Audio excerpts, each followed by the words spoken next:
Everyone, आज के video में question number 41 onwards, let's get started. Question number 41. Height of a stack of 4 identical pizza boxes is 16 centimeter. What is the height of 115 such boxes stacked on top of each other? 4 boxes की हमें height दी है 16 centimetre, तो वहाँ से हम एक box की height निकाल सकते हैं। 16 डिवाइड बाई 4 सेंटीमीटर हो गई एक बॉक्स की हाइट। और क्वेश्चन में पूछा है 115 ऐसे बॉक्सेस की हाइट कितनी होगी, तो 4 मल्टीप्लाई 115 460 सेंटीमीटर। अब आंसर में तो देखो सेंटीमीटर है ही नहीं, मीटर में दिया हुआ है, तो 1 metre is equal to 100 centimetre. 100 से इसको डिवाइड करो, ये आया 4.6 metre. Option C is the answer. Question number 42. The jersey number of Aniket is 11th multiple of 7। Aniket का जो जर्सी नंबर है 11th मल्टीपल ऑफ 7 मतलब 11 टाइम्स 7 77। आगे दिया है एंड दैट ऑफ सात्विक इज 7th मल्टीपल ऑफ 17। सात्विक का जो है वो 7th मल्टीपल ऑफ 17, ये आ गया 119। Find the HCF of two number. अब इन दोनों का HCF निकालना है, लॉन्ग डिवीजन मेथड से निकालते हैं। 77 को किया 1 टाइम जाएगा, 42 आया, अब ये 77 जो है ये अंदर आ जाएगा, 42 1 टाइम जाएगा, 35 आ गया, अब ये 35 गया 1 टाइम और 42 माइनस 35 7 आया, अब ये 35 आ जाएगा अंदर और 7 5 35 पूरा डिवाइड हो गया, तो इसका हाईएस्ट कॉमन फैक्टर होगा 7, option B. Question number 43. Ritik ran along a square field and covered 576 metre in 2 rounds. What was the area of that field? Okay, ये स्क्वायर फील्ड है, ऋतिक ने इसके 2 राउंड लगाए जो कि 576 मीटर है। तो एक राउंड अगर हमें निकालना है तो 576 डिवाइड बाई 2 288 मीटर इसका एक राउंड, मतलब पूरा पेरीमीटर जो है वो 288 मीटर है। पेरीमीटर ऑफ स्क्वायर होता है 4 मल्टीप्लाई साइड, तो यहाँ से हम एक साइड निकाल सकते हैं। 288 डिवाइड बाई 4 72 मीटर की हुई एक साइड। अब हमको एरिया निकालना है, तो एरिया ऑफ स्क्वायर होता है side multiply side, 72 multiply 72 5184 square metre, which is option A. Question number 44. The weight of a fruit basket is 27.05 kg and the weight of a pile of a book is 13.521 kg.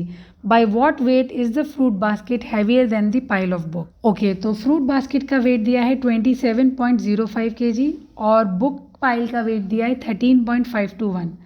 Difference निकालते हैं तो यहाँ पे 0 आ जाएगा और ये आया 13.529 kg, option C. Now question number 45. Rohit has 3 balls having digits written on them as 5, 3 and 1.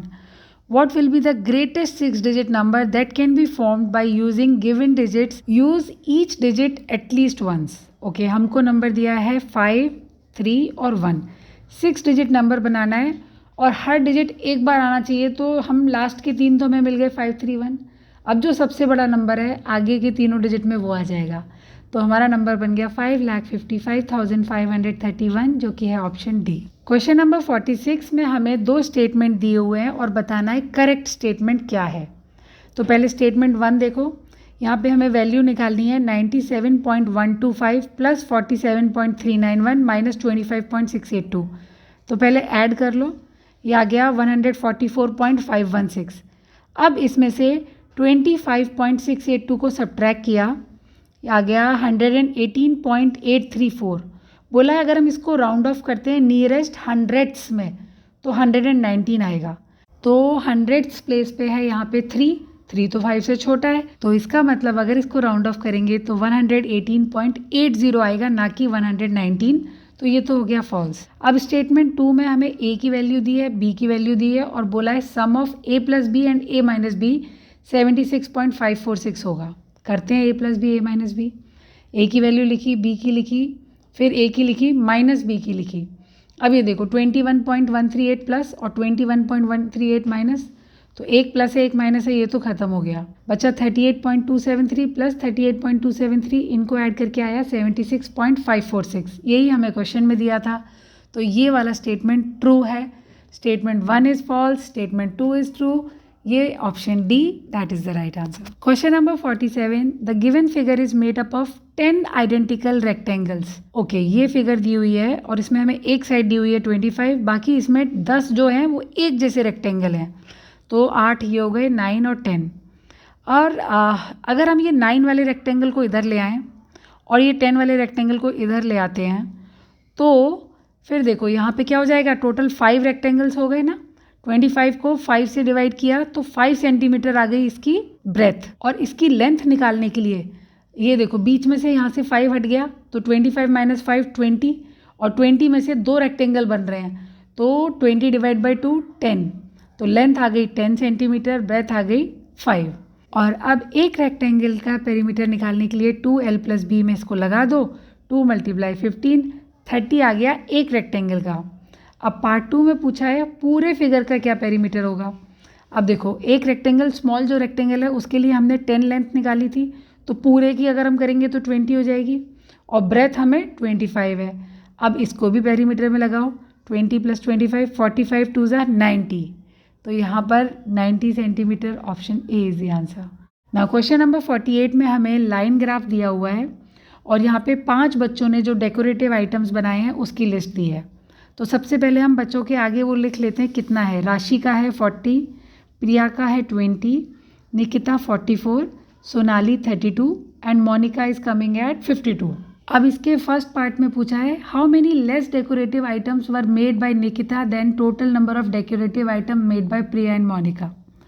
तो पहले प्रिया और मोनिका का टोटल निकालो, 52 + 20 72, और इसमें से हमें निकिता का माइनस कर देना है। निकिता का था 44, 72 - 44 28 इज़ द आंसर। अब ऑप्शन 2 में पूछा है what fraction of decorative item were made by Rashi and Sonali together to the number of decorative item made by all the students. तो सारे स्टूडेंट्स का पहले हम निकाल लेते हैं, 40 + 20 + 44 + 32 + 52 188, और इसका हमें फ्रैक्शन निकालना है राशि और सोनाली का। राशि और सोनाली का ऐड करके आया 72, तो 72/188 सिंप्लीफाई करो, 4 के टेबल में दोनों आते हैं, ये आया 18 टाइम्स और ये आया 47 टाइम्स, तो option C is the answer. Question number 49, the table shows the amount of milk consumed by the children of an orphanage, और इसमें से हमें इनकरेक्ट ऑप्शन बताना है। तो ऑप्शन ए देखो, the minimum amount of milk was consumed on Friday. ये यहाँ पे सबसे कम जो मिल्क है वो है 17 लीटर 250 ml, और ये तो ट्यूसडे को है, तो फर्स्ट स्टेटमेंट जो है वो तो फॉल्स है। सेकेंड देखो B, the total milk consumed on Saturday and Sunday is 43 litre 950 ml। तो सैटरडे और संडे को ऐड करो और ये आया 43 लीटर 950 ml, तो ये स्टेटमेंट ट्रू है। अब स्टेटमेंट सी देखो, the amount of milk consume on Thursday was 7 litre 500 ml less than that of Monday. तो मंडे का है 25 लीटर 300 ml और थर्सडे का है 18 लीटर 250 ml, तो इनको सब्ट्रैक्ट करके आया 7 लीटर 50 ml, जबकि क्वेश्चन में दिया था 500 ml, तो ये स्टेटमेंट भी फॉल्स है। स्टेटमेंट ए और सी दोनों फॉल्स हैं, तो option D is the answer. Question number 50 में हमें ट्रू और फॉल्स बताना है। तो ऑप्शन 1 देखो, इसमें दिया है the number name for the number 82,53,791 in international system of numeration is. अब देखो इंटरनेशनल सिस्टम में 1s 10s 100 फिर 1000 10,000 100,000 फिर मिलियन, और यहाँ पे देखो 8 आ गया मिलियन में, फिर 253,000 एंड 791, यही हमें दिया हुआ है, तो ये ट्रू है। ऑप्शन 2 में दिया हुआ है the Roman numeral for 2875, 2000 mm हो गया, 800 हो गया, D 500, C ये हो गया 800, 75 50 हो गया L, 60 X 70 and then 5 P। तो यहाँ पे जो दिया हुआ है ये गलत है, ये स्टेटमेंट फॉल्स है। अब स्टेटमेंट 3 देखो, the place value of the encircle digit in this number is 3 lakh, और यहाँ पे 3 की place value 1s 10s 100 1000 10,000 lakh correct दिया हुआ है, तो ये स्टेटमेंट ट्रू है। Option A would be the answer, true false true. अब हमारा क्वेश्चन पेपर कंप्लीट हो गया है। Subscribe for more, bye bye.